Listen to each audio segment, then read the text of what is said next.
नमस्कार दोस्तों, स्वागत है आपका मेरे चैनल पे। दोस्तों, ऐसा कहा जा रहा है कि मनोहर पार्रिकर जो कि हमारे पूर्व डिफेंस मिनिस्टर थे, वे 63 राफेल फाइटर जेट की प्रोक्योरमेंट चाहते थे और ऐसा बताया जाता है कि उनकी बायोग्राफी किसी ने लिखी है, उसके अंदर ये खुलासा हुआ है। आज इसी के ऊपर बात करेंगे। चलिए दोस्तों शुरू करते हैं। तो दोस्तों, नितिन गोखले के द्वारा लिखी गई डिफेंस मिनिस्टर मनोहर पार्रिकर की बायोग्राफी के अंदर ये खुलासा किया गया है कि उन्होंने ये सोचा था कि इनिशियली हम डसोल्ट राफेल से सीधे ही अर्जेंसी बेसिस के ऊपर राफेल फाइटर जेट खरीदेंगे और उनके साथ किसी भी तरह की नेगोशिएशन के अंदर समय खराब नहीं करेंगे, जो कि दोस्तों पहले से ही पता लग चुका था कि इस फाइटर जेट की मैन्युफैक्चरिंग इंडिया के अंदर करवानी है। लेकिन डसोल्ट की तरफ से क्वालिटी एश्योरेंस का भी इशू था और प्राइस का भी इशू था कि एचएएल ने जो प्राइस दिया था उसके ऊपर वे रजामंद नहीं हो रहे थे। तो दोस्तों, इस बायोग्राफी के जरिए ये बताया जा रहा है कि मनोहर पार्रिकर जी भी चाहते थे राफेल फाइटर जेट को ही खरीदना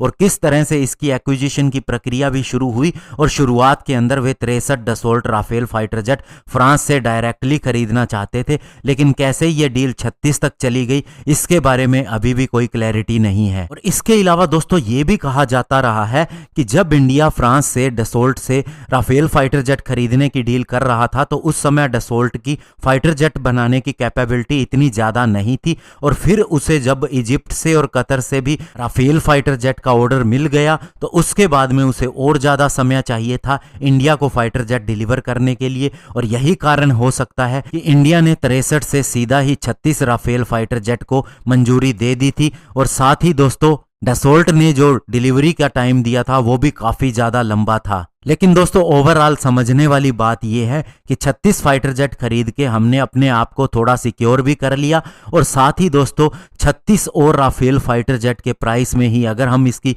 59,000 करोड़ रुपए की डील के हिसाब से देखें तो इसके कॉस्ट में हम 83 तेजस फाइटर जेट खरीद रहे हैं। और इससे हमारी लोकल इंडस्ट्री को भी बढ़ावा मिलेगा और हमें भी काफ़ी ज़्यादा एक्सपीरियंस मिलेगा। तो इस तरह से हमने उस समय उसके ऊपर पैसा ना लगा के और उसी से तेजस फाइटर जेट डील को भी अगर हरी झंडी दिखा दी है तो ये बेटर डील है। और अभी फ्रांस हमें टेक्नोलॉजी ट्रांसफर भी कर रहा है अगर हम और राफेल फाइटर जेट खरीदते हैं। और तेजस MK1A का काम पूरा होने के बाद में तेजस MK2 का प्रोडक्शन भी शुरू हो जाएगा, जो कि राफेल से भी कैपेबल फाइटर जेट हो सकता है। और साथ ही उसके अंदर सारी जो इनोवेशन हुई है वो हमारी खुद की डेवलप की हुई है। तो इस तरह से दोस्तों ये बहुत ही अच्छी डील की है हमने। धन्यवाद। जय हिंद।